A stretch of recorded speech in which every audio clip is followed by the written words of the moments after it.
Hi, it's Winton Churchill with the Barefoot Consultants. Welcome to our Freelance Friday. Today, we're going to talk a little bit about things that we're thankful for in anticipation of the Thanksgiving holiday coming up next week. There's a lot to be thankful for in the world of freelancing, and we're going to go through some of those things. And I'd love to have any suggestions you might have. But the big thing is that one of the things I'm thankful for is that the world now gets remote work.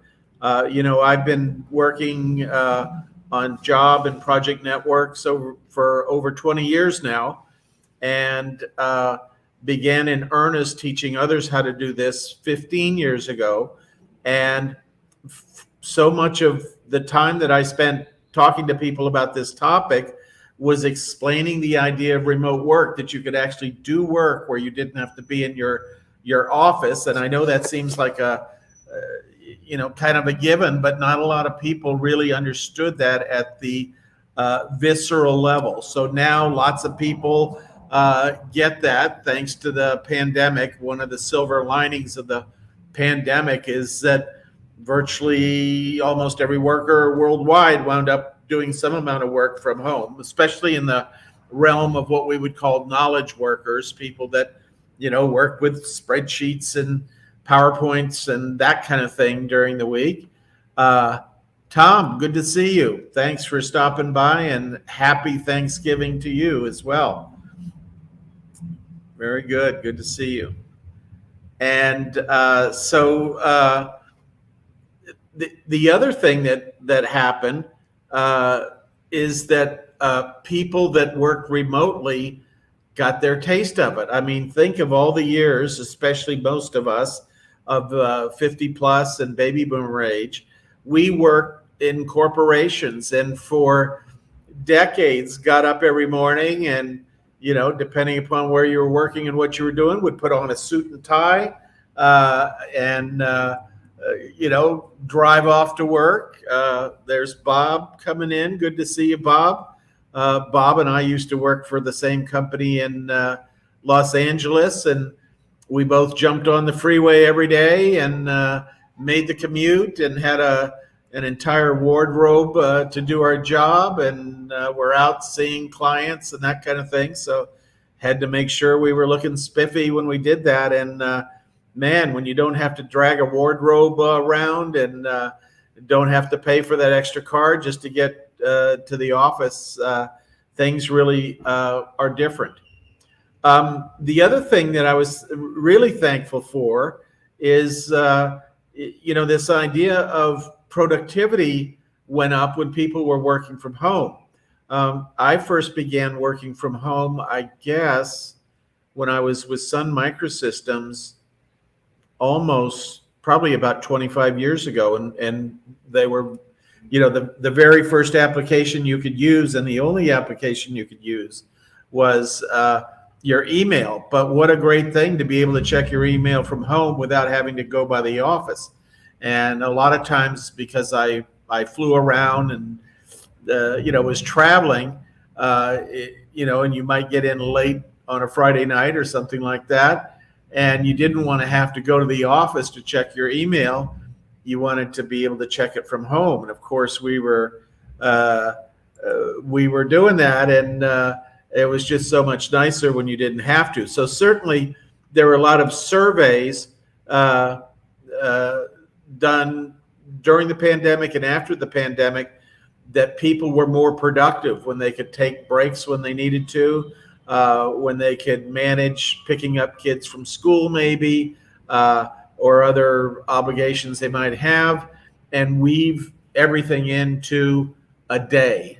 So that was a pretty big deal.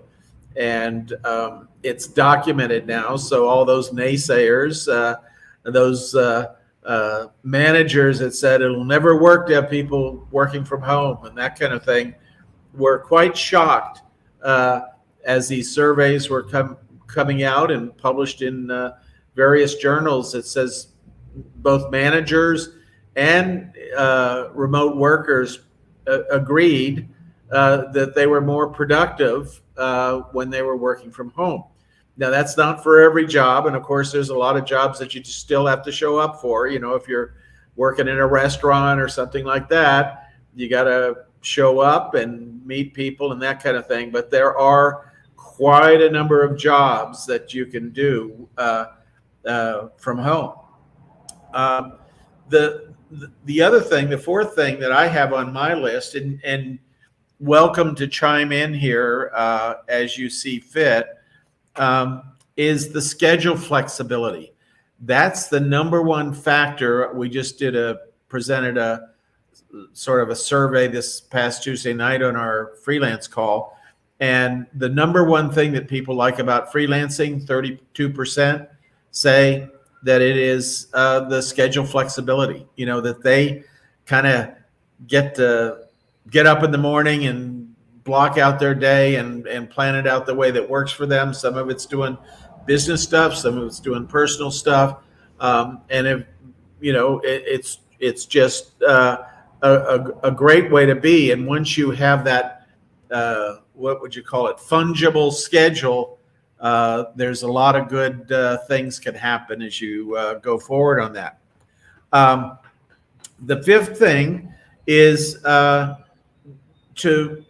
hone in on what is your most productive time of the day. There's been a lot of research of late about, different people, different attitudes about work, and different times of greatest productivity. And we all know people like that. I mean, some people are morning people, some people are evening people, that kind of thing. And if you're a night owl, why shouldn't you be able to do the work that you want to do in the evening hours? It fits your lifestyle better. It fits better with your bio clock, your natural rhythm. So this is a great way to be more in tune with that. And I mean, I can remember lots of travel across time zones and having to get up in what for me would have been the middle of the night to go to a meeting, and just very rough duty to force your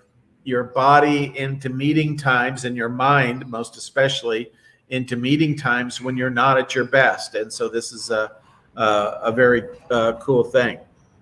Now, another thing to be thankful for is digital nomad visas. And for those of you that don't know what those are, when you work online and you travel to a country, it was kind of a gray area in many cases, whether you were actually working in that country or not working in that country. And many countries decided to create this thing called the digital nomad visa. And it means that for a relatively modest amount of money, you can come there, you can work from your home, wherever that is, wherever you're staying. And you don't have to get involved with the tax system and the immigration, as long as the work that you're doing is not work that, you're not going out within the country and doing work, but you're doing work around the world, other places, through an employer, that kind of thing. So digital nomad visas are enabling that. And of course, during the pandemic, there were some countries that said, we don't want any more digital nomads here because they create a burden on the healthcare system and transportation and other things like that. But they quickly realized that that was not a very accurate assumption. A lot of digital nomads on an annual basis, if they decide to stay in a place, will spend $20,000 to $30,000 to $40,000 a year in housing expenses, transportation, food, dining out, all the other things that you do as you live your life through the year. So it really didn't make any sense to keep these people out who were bringing lots of money into the local economy and enabling people to do in that country things that they, bringing business there, that if they didn't have that business, they wouldn't have the full employment they have. They wouldn't have sort of the levels of commerce in their grocery stores and markets and that kind of thing. So just a very good thing to have happen is this whole digital nomad thing. And the 1.0 version of some of the digital nomad stuff was a little shaky, but now they're on 2.0 and 3.0 versions. And as it's better understood around the world, it really makes a lot of sense. Now, the other thing that I'm particularly thankful for is that networks like Upwork and Freelancer.com and Fiverr all saw tremendous growth during the pandemic. Many companies, nonprofits, government organizations turned to these freelance networks in order to get their work done, and got comfortable working with freelancers and shipping work around the world wherever they could find the talent to do this. And this is certainly one of the great equalizers of the freelance economy, is you can do that. The work that you have on your desk in front of you today, it can be basically subcontracted to a freelancer, so they're doing that on a regular basis. So that's a very cool thing. Another big breakthrough is online learning and courses of one kind or another. There's been just an explosion of the amount of learning that you can do online. And I was talking with a colleague early this morning and just said, how many YouTube videos did you watch during the pandemic versus prior to? And, we all got lots of education, some of it good, some of it crazy stuff like TikTok and that kind of thing. But learning how to do things in different ways, learning how to use new software, learning how to be more productive, all those things are swarming all over the internet, and YouTube particularly, and giving us all ideas of how to be a little better at what we do.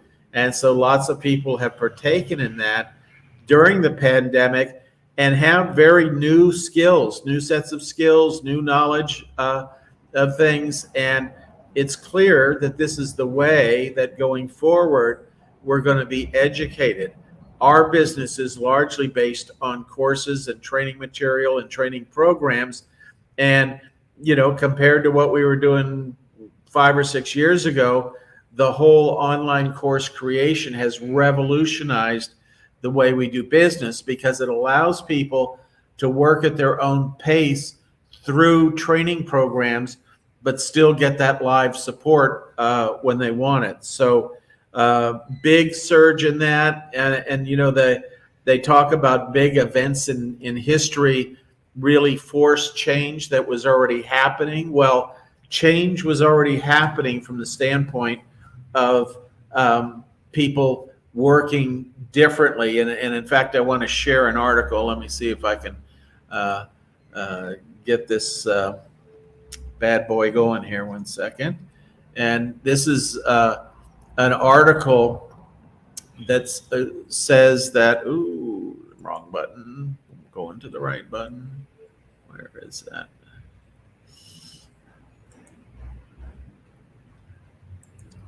Okay. Screen. Got that.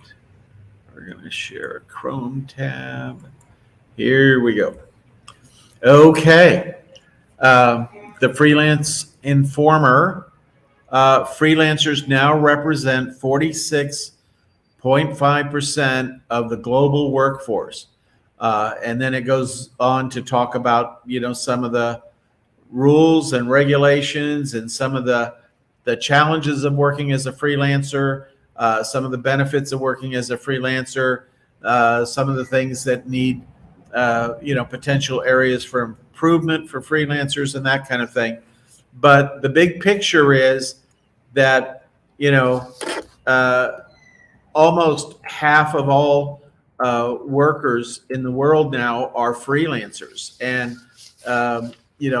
that's not likely to change. It's international activity. This is around the world. You see more and more freelancers, less and less employees. And part of the reason for that is that employees just don't provide companies with the flexibility and talent that they need in many cases. In the days of employees, let's say rewind 5, 6, 7 years, you had to take employees that maybe have been good in one area, and then when new requirements came into the business, try to bring them up to speed on that new area and really force fit them into that. And when you can hire a freelancer that's at their peak of their skill in that area, it's much less expensive than trying to train an employee to do that same work. And so one of the things I'm going to do is pop in the chat window this article because it is pretty interesting in terms of what's going on.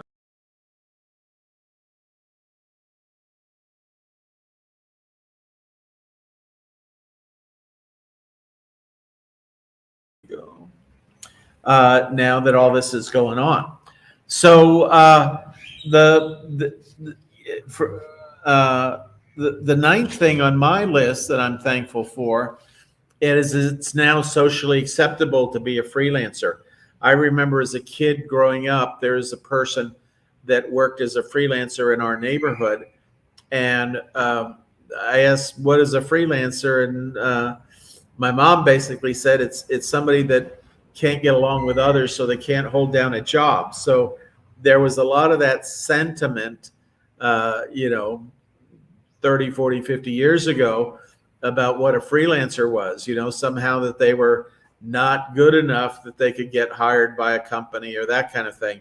Now it's completely the opposite. We have this thing called the Great Resignation that has, millions of former employees setting out into the world of freelancing because it's so much more desirable on so many different levels.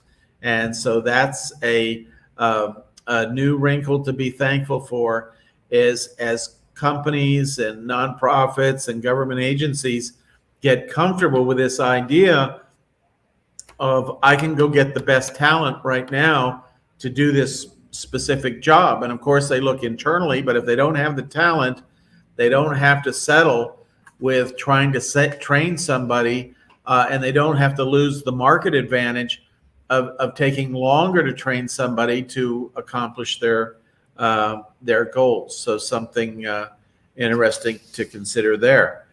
And then the 10th thing on my list, and there's probably a few on yours and lots more to add here down in the chat window. And especially we want to welcome those people that are listening to the replay on this. Be sure and drop in your favorite thing that you're thankful for about with respect to freelancing. But the tools to manage the freelance environment. And this is pointed out really by the fact that LinkedIn announced that they were going to become a freelance network, and I applaud that. And anytime a big player like Microsoft, which owns LinkedIn, steps into freelancing, it gives it a whole new shot in the arm. The challenge right now for doing freelancing on LinkedIn is they don't really have what's called a transaction engine. They can't manage the whole project and the payments and the changes and that kind of stuff within LinkedIn. And my guess is it'll be 2 or 3 years at least before they get anything that's capable of doing that, unless they go out and buy one of the other freelancing exchanges, which is frequently talked about in the press, like Microsoft buys Upwork or Fiverr or one of those guys. That could happen. But unless something like that happens, and even if something like that happened, it would take a while to integrate the functionality in these very mature systems. Upwork has been around for at least 20 years, and there's lots of maturity and fine-tuning that's gone into their software that somebody starting from scratch, like even as powerful and as resourceful as Microsoft, would have. They've got a tough challenge ahead of them to make LinkedIn as flexible and useful as something like Upwork. But the tools to manage this virtual environment is another thing to be thankful for. And those of you that have ever used anything like Trello or any other application, Asana is another one that we use. And there's different sorts of project managers and that kind of thing that are very robust. And one of the big recipients as a sector of venture capital during the pandemic is software that makes life easier for freelancers, whether it's managing projects, handling their finances, buying insurance services, that kind of thing. There's lots of money poured into those kinds of startup deals, basically, and they are just now coming to market with the 1.0 versions of those products. So lots of money invested, lots of good tools that are out there already, lots of good tools that are coming over the next year, and the freelance environment is just going to get more and more robust as we go forward. So that's my list. What's yours? Do you have some ideas on what you're thankful for in the freelance economy as we've seen it unfold and evolve? As we sit here, a lot of us have had to put off Thanksgivings in years past because of the pandemic, and people are looking at the world with new eyes now. And I just traveled from the U.S. to Mexico a couple weeks ago, and I'll be down here for several months, and just a whole different vibe on the street and out in restaurants, and it's great not to see everybody masked up and that kind of thing. So I'm really enjoying that. So I hope you are as well, and hope you get a chance to travel soon if you haven't traveled already. Traveling is getting easier and easier. It feels like I traveled this past year 5 different times, twice to international destinations. And back in February of this year, felt a little rocky, but now coming down here, it was just pretty smooth, pretty full. Feels like it's back to things are happening again. So thanks for stopping by. Thanks to those of you taking a look at this on the replay. Be sure and put what you're thankful for down in the chat there, and we look forward to seeing you next time. And Tom says, "Yeah, I'm thankful for not having to commute." Boy, that's a big one. That's the one nice thing is I travel in and out of cities. I was in Atlanta about a month ago, and traffic was a little bit bad coming from the airport in spots, but much less than I remember it when I used to spend a lot of time there. So just less traffic on the road and that kind of thing. That's a marvel in itself. And one of the byproducts of this pandemic is less business travel. Now that managers have figured out that everybody can jump on a Zoom call and see each other and share PowerPoint presentations and that kind of thing, it makes it harder and harder to justify, a 3-day business trip someplace just because you need to give a presentation to a group of people. And of course, I would be the first to admit, and Bob, you probably recognize this as well, there's nothing that replaces that face-to-face interaction with people. But yeah, if it's the difference between spending $5,000 and taking 3 days out of your week, or to do travel and that kind of thing, or jumping on a Zoom call for 4 hours and tackling a problem or working out a plan or whatever it might be. So, very, very interesting shift in dynamic. So with that, we're going to sign off. Have a great weekend, and we'll see you next Friday for Freelance Friday. Take care.